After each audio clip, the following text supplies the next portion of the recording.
15 years, blowing the doors off the competition. Podcasting to planet Earth. PNRNetworks.com. This podcast is a member of the Blueberry Network. Blueberry. No E's. That's Blueberry, BLUBRRY.com. Blueberry.com. This podcast is a proud member of the Lamb Podcasting Network. Find the network at largeassmovieblogs.com.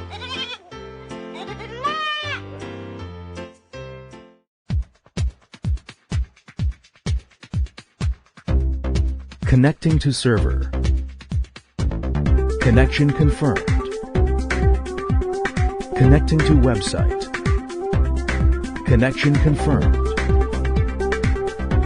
Adjusting lights to preset level. Adjusting sound. Adjusting volume. Recording. Real movies for real people. T.C. Kirkham and Kim Brown. Subject Cinema 2020.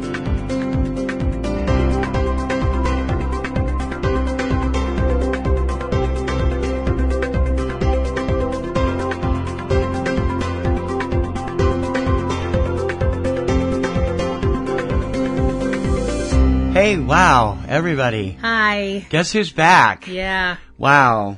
Welcome to the first edition of Subject Cinema in 5 months. I know. I'm T.C. Kirkham. Hi, I'm Kim Brown. Subject Cinema number 649, day and date, September 13th, 2020. If I never hear the year again, I will be fine with that. Yeah. Our last episode of Subject Cinema, our full episode of Subject Cinema, was on March 22nd.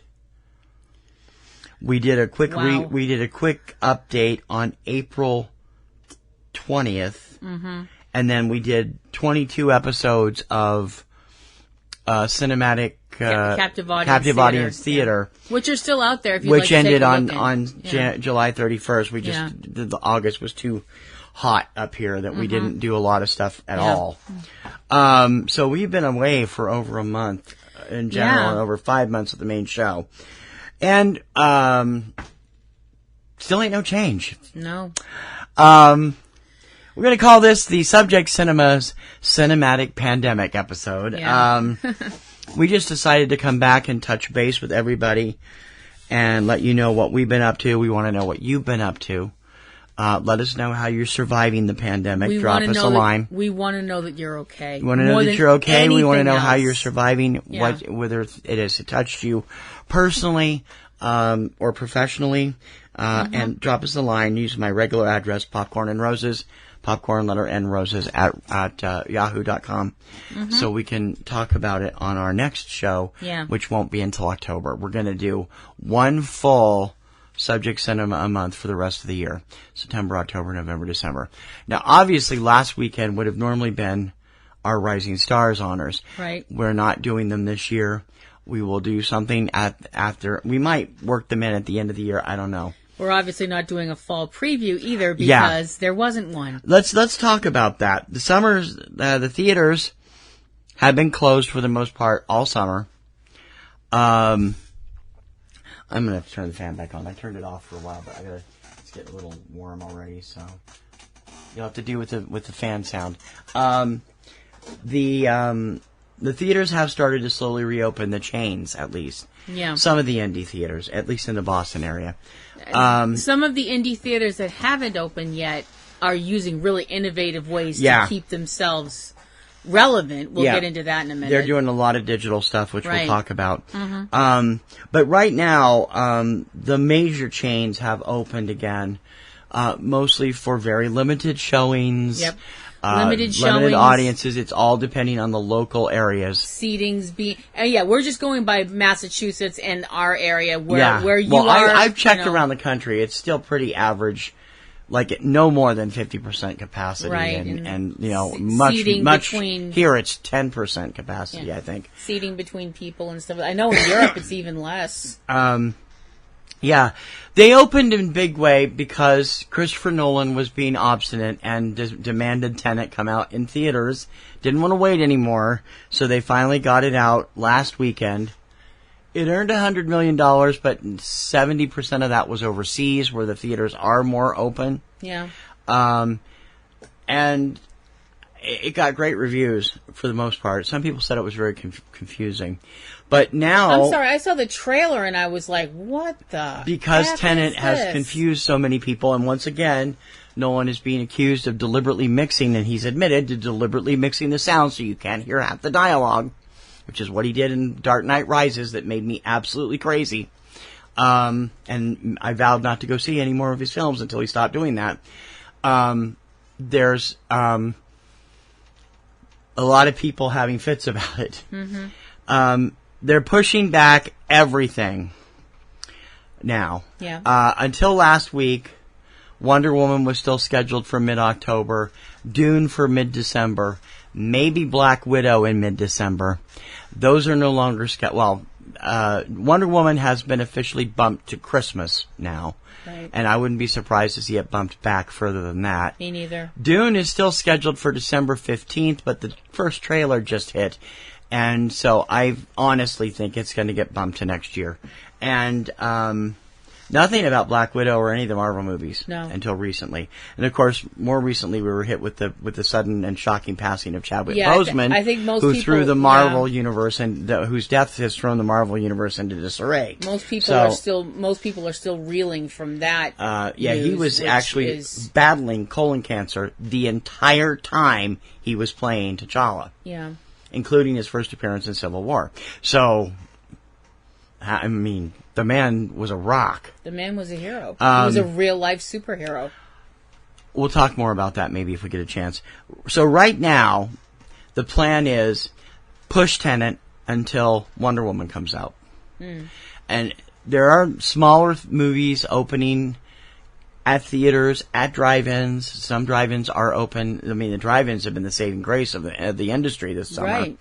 And which is ironic as a lot of the studios are releasing stuff directly to on-demand at a higher price point. Yeah. And Disney is not only delivering it at a higher price point, but they're making their Disney Plus subscribers pay that higher price point for Mulan.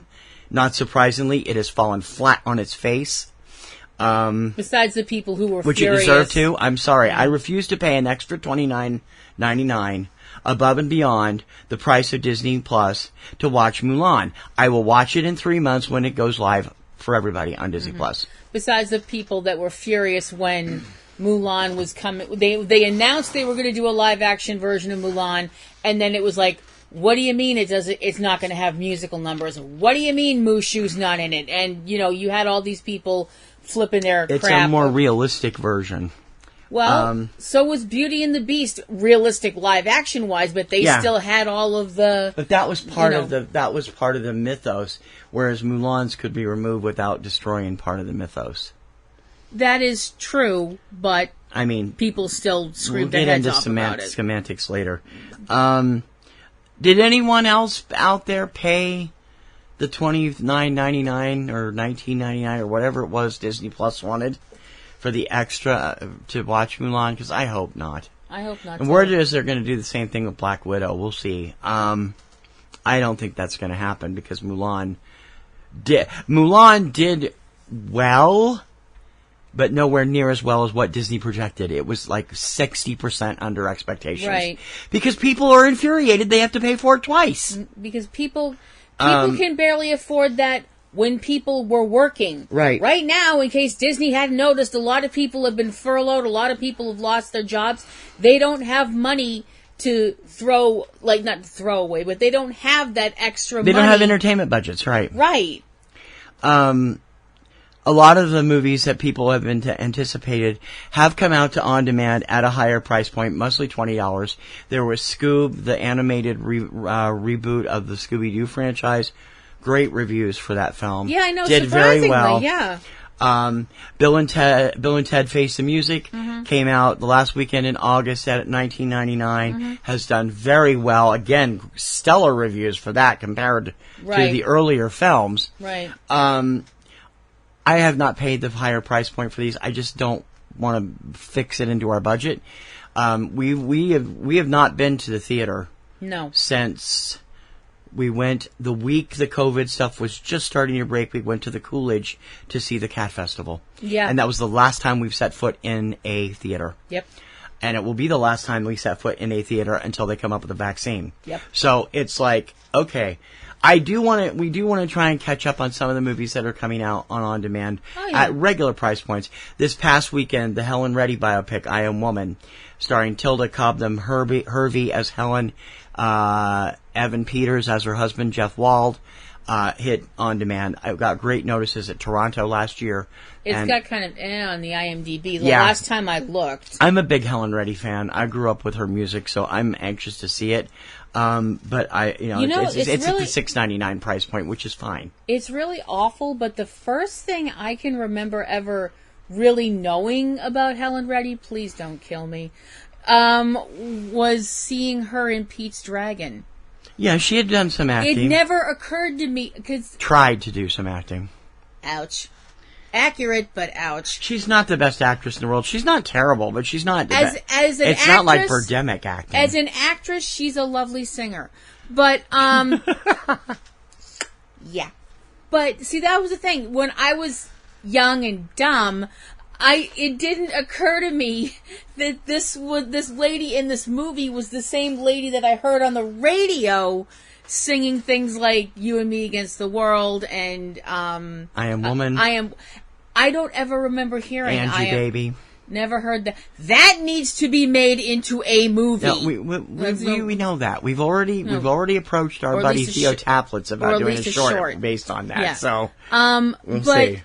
Seriously though, it just didn't mesh in my dumb little it didn't brain. Help that Pete's Dragon was not the best Disney movie ever made. Crap. The remake 2 years ago was stupendous. Stellar. Don't ever watch one of my best films of the year and terrific and made me a lifelong fan of Oaks Fagley. Don't ever watch the early one. The remake they did 2 years ago was frickin' Yeah, we were like, amazing. They're making a remake of Pete's Dragon? That movie sucked. And then we saw the trailer. It's like, whoa, this might actually be worth it. And we were both sitting there bawling our heads off at that movie. It was so good. It was great. It didn't hurt that Lindsay Sterling did the theme. No. Lindsay Sterling and I have to say, I loved Robert Redford's part in that film. Yes. He was so amazing. It was nice to see Robert play a sympathetic character after playing douchebags in 2 or 3 films in a row, except for All Is Lost. And then being I've forgotten his character's name from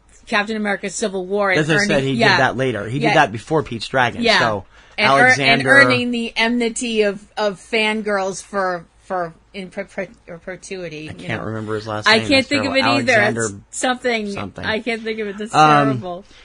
And it's becoming. This year is just such a joke. This year is lunacy. I mean, if there's one good thing about the pandemic, hey, New Mutants made money when it finally hit theaters 2 weeks ago. Did it? Yeah, it did. It was the number one film at the box office that weekend. I don't mean did it make money. I mean it came out. It came out 2 weeks ago and actually made money at the box office during the first major weekend that most theaters were open. Wow. It's also on demand at the higher price point in some places. So, has anybody seen it? And if it you've got seen it, it got surprisingly good reviews from some quarters. Considering every trailer, considering it's been buried for 3 years, Considering every trailer I saw for it, I just had the same reaction, and that reaction was one of "Oh no!" It just I was like, "Oh." Not feeling this. What's the opposite of not feeling something? This is, whatever that is, I have it for this. But, so, would you say it would be fair to say that we've spent the majority of the pandemic watching bad films? Yeah. Misty, Riff Tracks, Svengoolie. We just saw Night of the Lepus last night for the first time. We'd never seen it all the way through it. We deserve a medal. Yeah. Oh, it isn't that bad. Yes, it is. No, it's not. It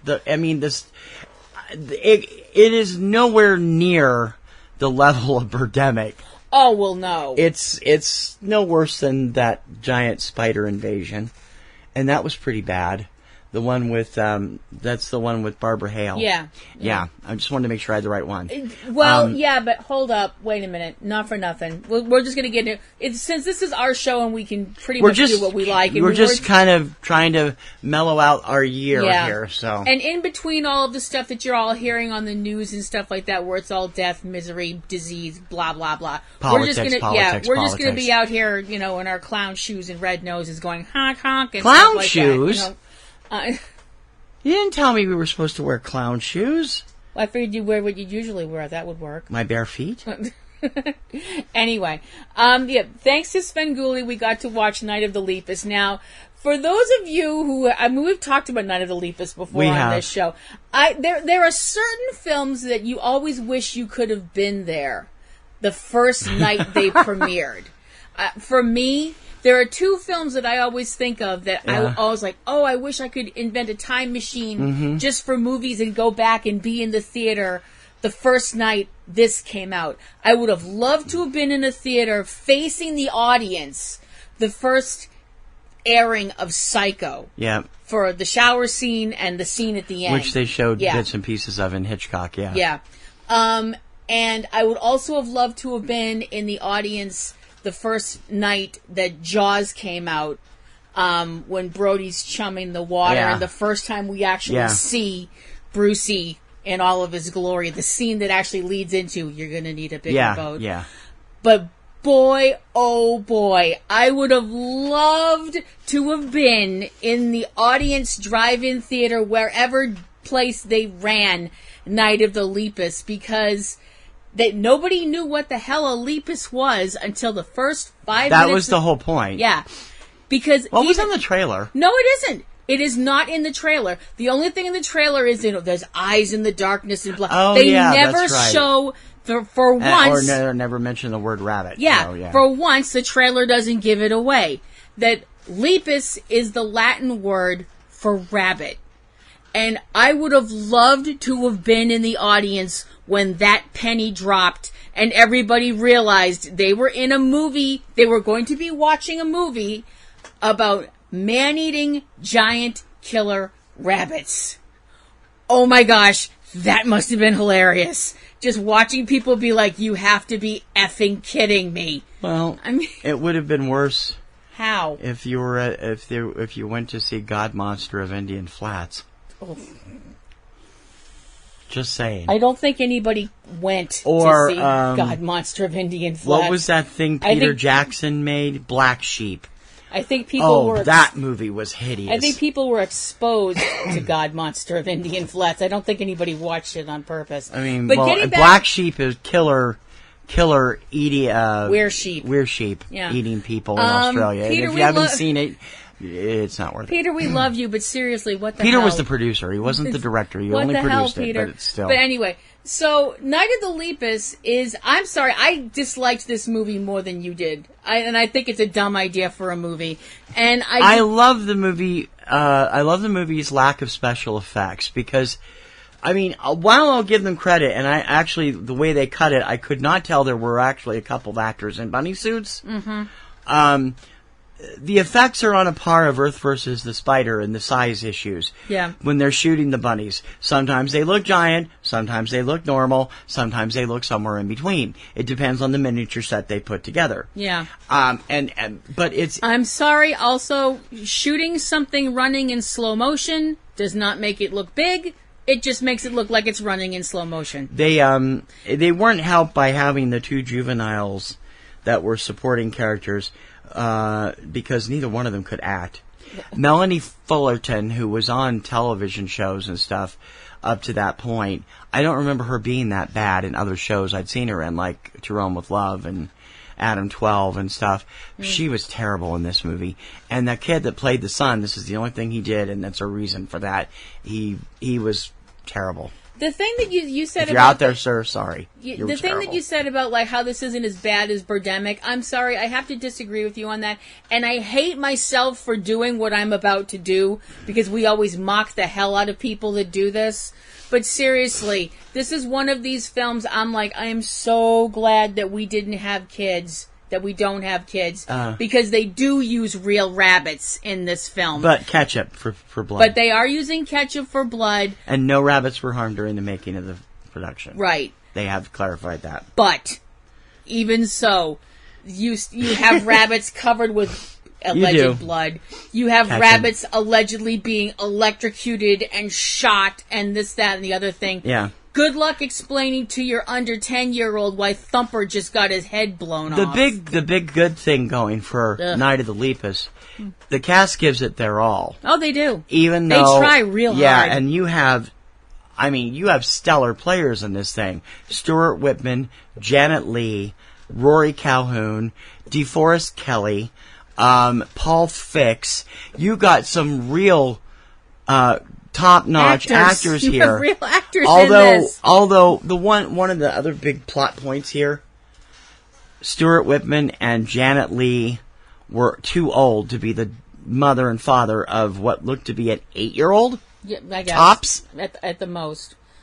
Her kids were in their teenage years Yeah. because she wouldn't let either one of her kids do bit parts in this film, because she didn't want them traumatized over doing a horror film. And of course, 6 years later, that's how Jamie Lee became a star. Yeah. In Halloween. So Alanis Morissette couldn't write better irony. Yeah.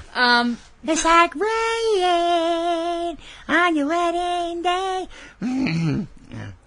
That was not a cue. That was not a song cue. But anyway, I'm just sorry. No. But seriously, this movie it's terrible. It's fun to watch, though. It's a lot of fun. But it is one of these films, though, and it's another one of these 70s eco-horror films. Yeah. What was it with this genre? It was because that was the big thing. Right at the end of the 60s, during the Summer of Love and the latter part of that, ecology became the number one cause. No, I understand why it existed. That's not where I was going. Oh. Where I was going was, why were so many people who were actual, honest-to-goodness movie stars in these terrible films? They needed the money. They liked to work. You had this movie. Why did Donald Pleasance do Puma Man? Puma Man, yeah, I know. You had this movie. You had Ray Milland in Frog. Sam Shepard has an excuse. He was still very young in his career. Yeah. You had John Huston, Henry Fonda, Shelley Winters in Tentacles, for crying out loud. I mean, I'm like, oh and my... Bo Hopkins. Don't forget Bo Hopkins. As much as I'd like to try. No, I'm sorry, Mr. Hopkins, if you're out there. I'm just like, why were these were actual honest-to-goodness actors, and they were in these terrible, terrible AIP films. paid good money. They had to have. Henry Fonda had to have. Henry Fonda has said he did Tentacles, and then right after Tentacles, he did Meteor, both for AIP, because they gave him a good paycheck. And The Swarm. The Swarm has Michael Caine, Henry Fonda, Swarm was a again. major film. Yeah. Swarm was a major motion picture film. Olivia It was de Universal, I Havilland. think. You know, I'm like, oh my gosh. And that movie is awful. And I know it's a major studio, but it still falls under that eco-horror umbrella. It does, yeah. And it's awful. It has But some anyway. good performances, but the script is terrible. The effects are terrible. We've talked about the Swarm Yes, on we our have. disasters stuff. Well, so how long is it going to be before we have COVID movies? We already had COVID movies. There's already 2 different found footage COVID movies in production. Yeah. There's a TV series in production. Okay. Now this people is- don't want to watch these. Yeah, I gotta telling you right now, people are not gonna watch these. I was going to say, okay, now this is just my opinion that nobody asked for. And of course, you have the smart asses online in film community. Oh, you need to go watch Contagion. You need to go watch Outbreak. Let's see what we're dealing with. It's You like need up yours, asshole. You need to get stuffed. You need to get knotted. We don't need to watch things like this and have people pan. No, you know why we don't need to watch movies like that? Because most of those movies, stuff gets resolved in 2.5 hours. No, Contagion You know. doesn't. Well, I said most of them. Yeah. I did say most of them. Yeah. But I'm sorry, when it comes to, anybody out there who's got the idea, ooh, now's the time to make a movie about COVID, blah, blah, blah, blah, blah. No, it's not. No. Don't do it. Just don't. For once, show some decency and don't. But, I think... No, they can't call it that. That would be a remake. What? Don't. It would be a remake. Oh. Don't get the disease of the week. Yeah. For those of you who are going, what are they talking about now? 70s horror films. Look up trailers, Grindhouse trailers. You'll know what it is. For some reason, for a while there, everybody jumped on the don't bandwagon. It's don't go in the woods, don't go in the basement, don't answer the phone, don't wear white after Labor Day. Don't answer the door. That was not really a don't movie. What? Don't wear white after Labor Day. No, that wasn't. No, but everything, else was. I'm pretty sure. And now, of course, we have the TV series Don't, hosted by Adam Scott, which is, I think its run is over, but it was a huge hit when it was on earlier this summer. Yeah, actually, that was one of the fake trailers in the Grindhouse films. Yeah. That they did actually do the fake trailers in between. There was one that was done. It was kind of done in a kind of fusion of Hammer and Gallo style films, and it was just called Don't. Yeah. And there was a ton of. It was one of those like, hey, wasn't that thing? Because it's like lightning fast. Well, several of those have actually become films now, trailer. Including Hobo with a Shotgun. I know. And one other one. I'm just Did afraid. Eli Roth actually go through with his plans to make Thanksgiving? Thanksgiving? No, I don't think. No, his was Thanksgiving. Thanksgiving is the puppet movie with the turkeys. That was in that. Is that the same thing? I think so, don't think that's the same one. I'm not sure, but if anybody Thanksgiving was a serial killer. So. If anybody actually does make Werewolf Women of the SS, I'm just going to quit. I'm just going to turn in my movie card, and that's it. I'm done. That's okay. Let's talk seriously for a moment All about right. where the movie industry is headed. I don't A suppose lot to of Helen the a independent, handbasket. a lot of independent film, a lot of independent cinemas are surviving through digital cinema. Yes.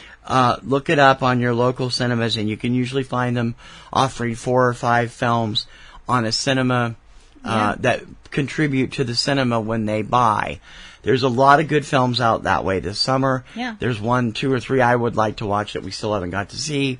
There are also a lot of theaters, smaller art house theaters and things like that. They're also doing seminars. Yeah. The Coolidge has done them. Coolidge the is Rattle's doing done a ton them. of stuff, yeah. And definitely, if you're in the Boston area, check those out because they're awesome. Yeah, the film I'm not festivals sure are about going summer, forward this fall. Many of them are doing it mostly online. Mm-hmm. Toronto and Venice both did a half and half, online, half in person.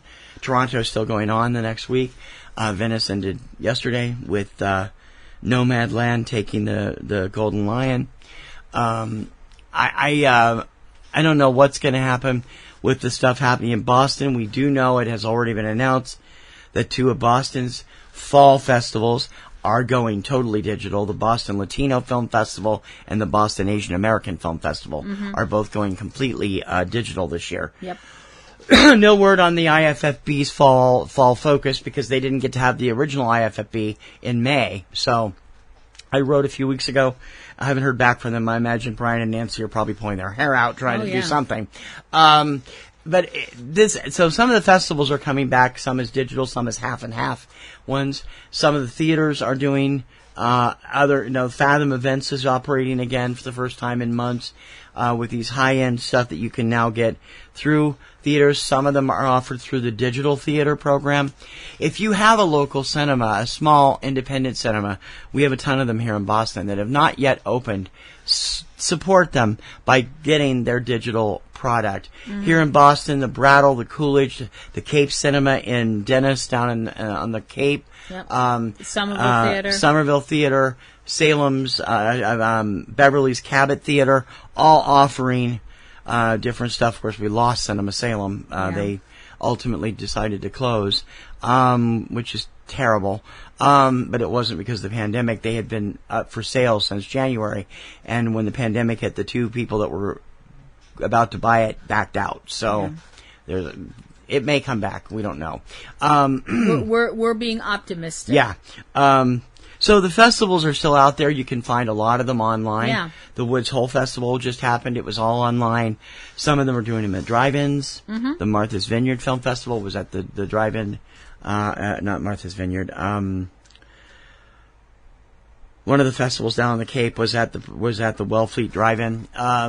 So they've been doing finding ways to do it. So support them whenever you can. Yeah. Because they're trying to get a bill through Congress to help save the theaters. And that'll include both movie theaters and venues. The concert places are in real trouble. Right. I mean, a lot of places, some places have actually found ways to do other things for concerts. They've done like a drive-in kind of a deal. There's also been online stuff, virtual concerts, where they've had people sit in their cars and watch an act performing on stage. You know, and using the drive-in idea, which it's a great idea. Brilliant. I mean, it's not quite the same. It's not quite the same. You know, if you're social distance, 2 cars lengths, and you just got people, you know, and you have your windows down or your top down, and you're sitting there watching, there's nothing wrong with it. You're not going to catch it. Just make sure you got a mask on. Yeah. And for all those anti-maskers out there, get a life and save someone else's. Wear a mask in public. Yeah, I'm so tired of listening to this. Can I use my one? Can I use my one per show? Yep. We don't usually do this. One per show. What? Give me a minute. We don't usually do this, and because he keeps a rein on me. Because should I do my soapbox? No. Oh. It's just just real simple. Everybody out there who's like, oh, my rights, my liberties, you're enforcing this on me, big government, big pharma, I'm not wearing a mask, blah, blah, blah, blah, blah, fuck you. I don't say you could say that in one show. We'll let it slip this time. You don't want to wear a mask for you? Fine. Don't wear a mask for you. Wear a mask for your kids. Wear a mask for someone in your family that doesn't have the health that you have. Anybody out there who's got this selfish attitude, I don't need to wear a mask, I'm healthy. You know what? You might be healthy, dipshit, but the people around you... No, most likely they're not healthy as they think they are. The people around you might not be. So please, for once in your friggin' life, think about somebody else. Yeah. And don't even think about refusing a vaccine when it comes along. We got those people coming out of the woodwork now too. I'm not taking any vaccine. They're gonna put that virus in us. They're gonna microchip us. It's like, hello, that's how vaccines work. No, I can't. Yes, it will have coronavirus in it because that's what they do. Oh, we can't have the virus. We can't have the vaccine because the Illuminati lizard people will stick a mind control chip in us, so we won't know the truth that the Earth's really flat. Shh. None of that stuff. They'll find out about things too fast. We gotta be careful. To anybody who actually takes anything of what I just said seriously and actually, honest to goodness, believes any of that, la la la la la la la la la la. What was that? Keeping you from talking. La la la la la. What? I wasn't going to swear. No, I know that, but you can't bring up that stuff because, the overlords will come do something. Go piss up a rope. Great. Now we're going to end up on a watch list, and we're probably going to end up in turd somewhere. Thank you. Honestly. Don't you think the lizards in Washington? Like you and I aren't already on a watch list. There's or 12. That point. Anyway, just having some fun. But seriously, this... What bothers me is the fact that people are politicizing this. And yeah. There's no politics in pandemics, people. People are dying. We need to stop this. We need to stop this. No. I mean, the death rates have fallen drastically in the last several months. Which is a good thing. It's definitely a good thing, but it hasn't fallen far enough. No. And we need to keep... we have been in this house pretty much full-time since the second week of March. Yep. I've made occasional trips to the Dairy Mart across the street. Yep. And I made one trip to work and two trips to the doctor. You've made one trip to the doctor, one trip to work, and that's it. And that's it. So the rest of the time, we've been in the house 24/7. Yeah. We have pre-existing conditions, so we stay safe. Yeah. We take precautions. And when we do go outside, even if it's just down to the end of our street, I go down to the Amazon hub at least every other day because Miss Amazon addict over here can't stop ordering books. What? Everything I've ordered the last 2 weeks has been to do with the Office upgrade. Sorry, just staring at all the new records. That's not new records. This is I'm redoing the Office. All right, let's change subjects then. Let's talk about what we've been doing. And I have bought too many books. Kim has been ordering books out the wazoo. Well, I've been involved in a new channel I've launched on YouTube called TKR Video Central. It's me being a part of the music and vinyl community over there, talking about music, records, and stuff. Which he's very knowledgeable about. Kim is going to do one on books. Yes. Eventually. Right now, can I be honest with our listeners? Go for it. The purple is no longer, like, really dominant anymore. No. It's all roots. I think it's got kind of a Cruella de Vil thing happening. Yes, sort of, but it's a very weird Cruella de Vil. No, it is. No, and I don't really want to do it until I can get my hair. Steve's got a new video up. I don't really want to do it till I get my hair the way I like it. I mean, I suppose I could put it up under a bandana or something, but I So we're both doing new stuff. Kim's also going to be we're still working on other podcasts. 3 Minute Weekend is back. Light and Rose's Garden will be back next month because Supernatural is coming back next month. For the final 5, right? 5 or 6. A little bit more than, yeah. Yeah. Because, just real quick, Supernatural finished filming this week. They're done. She was pretty despondent this past week. They showed pictures of them tearing down the sets. I handled myself pretty well. Compared to some of the people you talked to on Twitter, yes, you did. Yeah, I handled myself pretty well. The remote's only half gone. We have, I said, we've got other new projects going on. Yeah. I'm over at YouTube at TKR Video Central for my vinyl stuff, my record stuff, which I've never done online before, and you do great. I determined to get my... I mean, for the Kirkham Report a few years ago, I said I want to digitize my albums. So I'm in the process of redoing our office, our complete setup. I have a new rack for my albums, and tomorrow and the next day, we're going to be setting up the new triple-sided desk to allow us to hook up some new equipment, get new microphone stuff, new board stuff. A little bit of everything. So next time you hear us, we should have stupendous stereo radio sound, blah, blah, blah. Unfortunately, it'll still be us. Yeah. So. And it won't be that good. It'll be just better because I bought some new cords that'll be better and stuff. But you will get to see a room tour and a studio tour if you tune into my video show.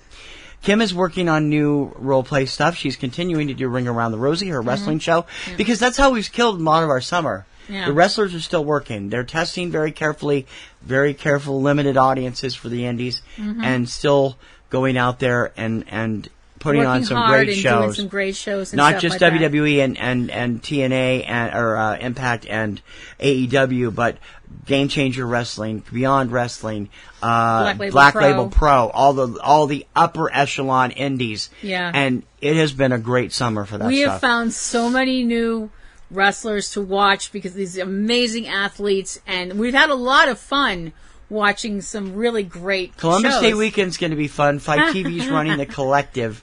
It's this is the Woodstock of wrestling. 16 shows in 3 days from 8 different feds, all overseen by Game Changer Wrestling, and it's going to be a blast. This is going to be wacky. We've also now a lot of people are like, "Oh, I'm stuck in the house. I don't know what to do with myself." Blah blah blah blah blah. Listen to older episodes of our shows. Well, there's that. There's also these amazing things called books. That you might want to pick up. What's a book, Mommy? Yeah, I know, really. But the other thing is that we've found that we enjoy watching. Now, if you have to work from home, we work from home. We're lucky enough, thankfully, that we can work from home with our jobs. We've become voyeurs. Could you rephrase that a little bit, please? What else would you call watching live cams all the time? voyeurs are usually watching people who don't know they're being watched, you weirdo. Do you think the squirrels know they're being watched? Do you or the think geese the squirrels or the deer? care they're being watched? We watch a great show, a great channel on YouTube out of the low country of South Carolina. It's called Critter Vision. And they have a wonderful setup to feed the animals. And they get tons of squirrels, tons of geese right now. Deer. A few deer, and the horde of raccoons and opossums at night. At least 2 alligators that we've seen. And 2? Oh, yeah, there was 2. Well, we only watched the one take. was but one they had that alligator. too, yeah. Well, it might have been one alligator from 2 different shots, and at least 1 spider. But see, that's where I was going, is finding out about all these animal nature live cams, and that was a mistake. Yeah, the Katai National Forest in Katmai National Forest in Alaska has a number of channels up with the bears, and I mean, we are I have these on when I'm sitting here working. I'll have them on because they help keep me from freaking out. Another favorite is Rail Cowgirl, who is an engineer with the Norwegian train system, and she runs a camera in her cab, taped. She tapes it and then runs it later of the trips that she drives, and it's just I love watching those. They're just so beautiful. It's the equivalent of looking out your window. Yeah. Every once in a while, you do that at work so you won't go nuts, and you look out the window and you see a bird. It's like that. But the thing is, and everyone complains about the internet, that the internet's done this, that, and the other thing, and is destroying this and that and the other, and think of the children and blah, blah, blah. But those channels are proof that the internet can be so beautiful and amazing and they have educational. hundreds of people on the chats at any given time. I've actually watched stuff, live cam stuff, from Africa. It's like the same, it's happening live time stuff from Africa, and that is so cool. A lot of the live cams, not all of them, not Critter Vision and not a couple of others, a lot of the live cams are from explore.org. Yeah. And you can get over 100 of them on their website, and they have links to the YouTube links, and Africa and Antarctica and Asia. I mean, they have cameras all over the world. I saw an elephant have a stare down with 2 crocodiles. Live. And it was the coolest. In color! It was the coolest friggin' thing to see this elephant just doing her thing in the water and just splashing around. And there comes these 2 crocodiles, and they're both like on either side, and she just kind of got up and looked at them. And they just kind of, they're like, okay. You better describe that because they can't see you moving your hands around. They just kind of like, they just kind of stood real still, and they kind of inched back a little bit, and they're kind of giving off this vibe of, we weren't going to do anything. We're just in the same area as you. How crazy is that? And it was just so cool. We watched this one from Germany that these people, these are people that go out of their way to set up these cameras and things that are obviously can be, not have to worry about rain and stuff. Recce or Recca, Germany. They have a number of cams set up for that are set up to watch all kinds of birds and hedgehogs and the occasional rat and the occasional cat, which the Cornell Labs series, which has hummingbirds and a ton of bird stuff. They have one in Panama. My gosh. At one of their stations in Panama. Yeah. Which scared the hell out of us because we were watching it. It's like the dead of night and we're watching it, and it was like, oh wow, that's so cool. There's something moving in the bushes. Stop that. No, there's something seriously moving in the bushes. It was a mouse. It was a mouse, and it scared the cadiddles out of the both of us. Yeah, because Panama is the kind of place you might get a snake or 2. Yeah. So, I don't know. Or like a big-ass spider or something like that. One of those big bird-eating things or whatever. No, those are further south. I don't care where they are. I don't want to see one. That's my one scary thing about watching, footage from, live cams. You see that on the news sometimes where they'll have the camera on top of the building looking at the weather and stuff like that. And everything looks really cool. And then all of a sudden this spider will crawl across the camera and it's like, attack of the 50-foot giant spider. It scared more than one weather anchor that way, too. It's really funny until it happens to you. Then it's not funny anymore. So we'd like to know how you're surviving, how you're doing, and what you would like to see safe. the movie industry come back to. Yeah. Whether or not you're planning to go to the theater before a vaccine, now that they're open again, we just are not going to take that chance. No. Mainly because we've both caught too many things at the theater. Yep. And we want to know how you're doing. how your family's doing. Have you survived COVID okay? That's what we want to know the most. We want to know hear how from it's affected you. So please drop us a line at Popcorn and Roses, popcorn letter and roses at yahoo.com. Or you can use SC or Subject Cinema at PNRNetworks.com. Yeah. But we'd like to hear from you. And you can check out our ongoing stuff. As we said, Ring Around the Rosie is still ongoing. Platinum Roses Garden will be back. 3-Minute Weekend and Tuesday Digidex are both up now. And my Catastrophe Vortex hopefully will return this week, maybe next week. I'm behind because I want to get the new setup finished. And my live channel at TKR Video Central at YouTube. Just look it up. Or Kim's YouTube channel, Platinum Rose Roleplay. Yeah. And if you want to follow either of us on Twitter, you can follow me at PlatinumRoselle at Twitter.com. I'm at ecinema1.com for cinema stuff, TKR Online for music and TKR Online stuff, and also eCinema Boston. I don't go over there very much anymore.